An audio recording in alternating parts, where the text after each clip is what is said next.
বনি ইসরায়েলের ভেতরে এমন একজন মানুষ ছিল যে মানুষটা কাফন চুরি করে করে জীবিকা নির্বাহ করত। কিন্তু এই কাফন চূড়ার ভেতরে তাকওয়াল্লাহ পাওয়া গেল। কাফন চূড়া মৃত্যুর আগ দিয়া নিজের সন্তানদের বলে, সন্তানেরা রে, আমি মরে গেলে আমার লাশটা কবরে মাটি দিস না। কবরে যাওয়ার সাথে সাথে আমার জিজ্ঞাসাবাদ করলে আমি উত্তর দিতে পারবো। আমি মরে গেলে তোরা আমার লাশটাকে আগুন দিয়া পোড়ায় দিবি। আমি যখন আগুনে পুরা ছাই হয়ে যাব, তো আমার আগুনে পুরা ছাইকে ভাগ করে অর্ধেক ছাই বাতাসে উড়াইয়া দিবি, অর্ধেক ছাই পানিতে ভাসায়া দিবি। কেন বাবা এমনটি করব? লোকটা বলে, মহান আল্লাহর দরবারে দাঁড়ায়া হিসাব দেওয়ার মতো যোগ্যতা আমার নাই। এই কারণে আমারে আগুন দিয়া পোড়ায়া ছাই বানায়া বাতাসে উড়ায়া দিবি, পানিতে ভাসায়া দিবি। আল্লাহর রাসূল বলেন, সত্যই তার সন্তানরা বাবা মরে গেলে বাবার লাশটা আগুন দিয়ে পুড়াইয়া দিল।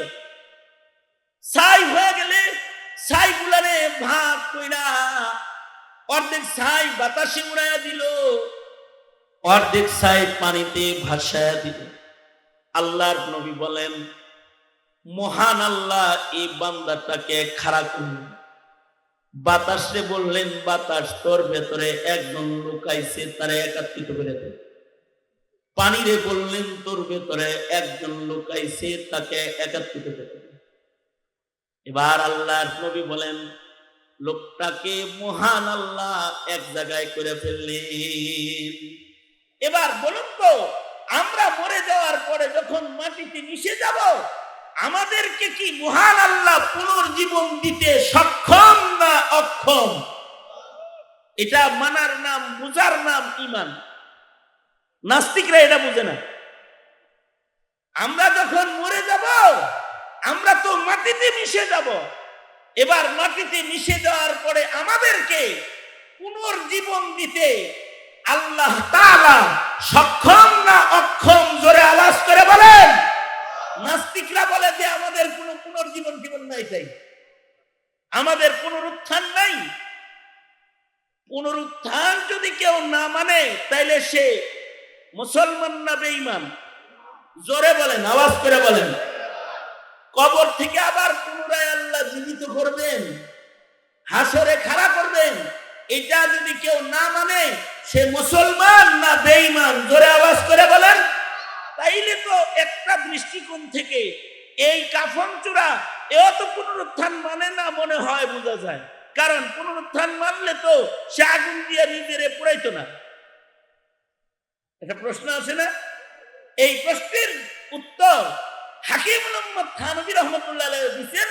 ইবনুল হাজার আসকালানী রাহমাতুল্লাহ আলাইহি তিনি বুখারী শরীফের ব্যাখ্যা গ্রন্থেও দিয়েছেন। বহু উত্তর আছে তার ভিতরে হযরত থানভী বলেন, এই লোকটা আসলে পুনরুত্থান মানে না, বিষয়টা এমন না। সে মুনকিরে তাকদীর না, বাস বাদাল মউতকে অস্বীকার করে না, তবে সে জাহিলুত তাকদীর না, জাহিলুত তাকদীর। সে আসলে তার জ্ঞান কম, তাই বুঝে না। কি আমাদের সমাজে কিছু মানুষ আছে না, তাদের জ্ঞান কম হওয়ার কারণে একটা হলে ইচ্ছা করে শিখেই নাই, শিখুমি না, জানো না, করো না। এরকম যদি কেউ থাকে, তাহলে তার কয় গুনাহ হইল?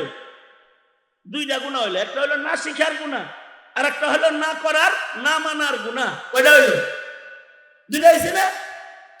আর একটা হলো সে যথাসাধ্য চেষ্টা করেছে জানার জন্য, কিন্তু সে জানে না, না জেনে কোনো ভুল করেছে। এটার জন্য মহান আল্লাহ জাহালাতের কারণে যদি কোনো কিছু বান্দা করে, আল্লাহ এটার উপরে বান্দারে ধরবে না। সে চিল্লা লাগাইছে, ছাল লাগাইছে, আলেমদের কাছে গেছে, ওয়াজ মাহফিলে গেছে, পীর মাশায়েখের কাছে গেছে, এরপরেও কিছু জিনিস তার অজানা রয়েই গেছে, যেই অজানা মূর্খতার কারণে তার কিছু ভুল হয়। এই ভুলগুলাকে আল্লাহ তাআলা চেষ্টা করার পরেও যে ভুলগুলা হবে, এটাকে আল্লাহ তাআলা কি করে দিবে? জোরে বলেন। অথবা আরো বুঝেন, জানার পরেও সবার ব্রেন একরকম না। আমাদের মানুষের সবার ব্রেন কি এক? হ্যাঁ, আমরা একই গ্রামের বাসিন্দা, আমাদের সবার ব্রেন এক না। এটা সাহাবীদের ভিতরেও ছিল, যাদের সবার ব্রেন এক না। ব্রেন এক না হওয়ার কারণে মসজিদের ভেতরে দাঁড়াইছে, ফাবালা কাইমান ফিল মসজিদ, একদিক দিয়ে রাসূল বয়ে রইছে, আর একদিক দিয়ে হের মুখে চাপ দিছে, তো মসজিদের ভিতরে মুইতা দিছে। বুঝেন নাই কথাটা? এই যে একটা লোক মসজিদের ভিতরে মুতলো, পেশাব করলো, এটা কি তার ব্রেনের সবলতার দলিল না দুর্বলতার দলিল? আমি কি বুঝাইতে পারতেছি বিষয়টা? মানে আরো সাহাবীরা তো মসজিদে আছে, হেরা যায় এত হেরে, এই এই এই কি করস, এই মসজিদে মুতস কেন? যায় কইতাছে। আল্লাহর রাসূল বলে, এই ওরে থামাইস না, পেশাবটা করতে দে। পেশাবের মাঝখানে আটকে গেলে স্বাস্থ্যের ক্ষতি হইব। করো করো করো করো বাবা, করো করো, নবী কয় করো।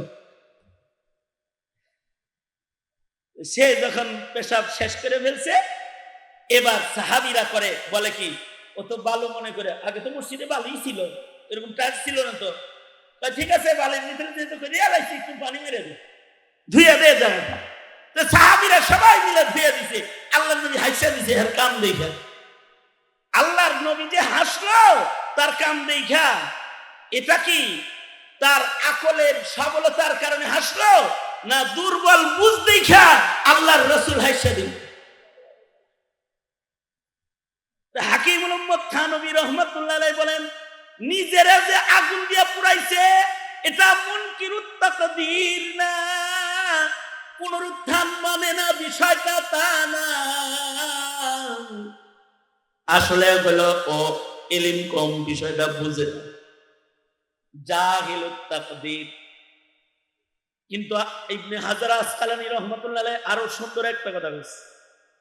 ইবনুল হাজার আসকালানী বলে, এই লোক যে নিজের আগুন দিয়া পুরাইলো, ছাই বানাইলো, লুকাইলো, তার কারণ হলো তার একটা গুণ না, তার দুইটা গুণ।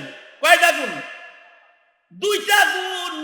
একটা গুণ হলো সে মহান আল্লাহর বিচার রে ভয় পায়, আর তার আরেকটা গুণ হলো সিগারুন নফস, সে নিজেকে নিজে ছোট মনে করে। সে মনে করেছে যে আল্লাহ হাসিনার বিচার করব, যে আল্লাহ বুশের বিচার করব, যে আল্লাহ হাজ্জাজ ইবনে ইউসুফের বিচার করব, রাজার রাজা, দুনিয়ার রাজা বাদশাদের বিচার যে করব, সে কি আমারে খুঁজবো নাকি? আমার খুঁজবো না, আমি একটু পালায় থাকি গা, আমি ছোট মানুষ, আমি একটা সাধারণ কাফন চোর। এই যে নিজে কাফন চোর মনে করে, ছোট মনে করে পলাইছি, মহান আল্লাহ যদি দেখে কেউ নিজে ছোট বানায়, তো মহান আল্লাহ তাকে বড় বানায়। সে নিজেরে ছোট মনে করে, আল্লাহ তারে বড় বানায়। তার দুইটা গুণ। একটা গুণ হলো আল্লাহর সামনে যাইতে ভয় পায়, আর একটা গুণ হলো নিজেকে নিজে কাফন চোর মনে করে, ছোট মনে করে। মহান আল্লাহ এই দুই গুণের কারণে আল্লাহ হাইসা দিয়া কয়, ঠিক আছে, আমার ভয়ে যেহেতু নিজেরে পুরায়া ফেলাইছ, আগুন পানিতে লুকাইছ, যা তোর এই তাকওয়া দেখে আমি আল্লাহ তোরে মাফ করে দিলাম।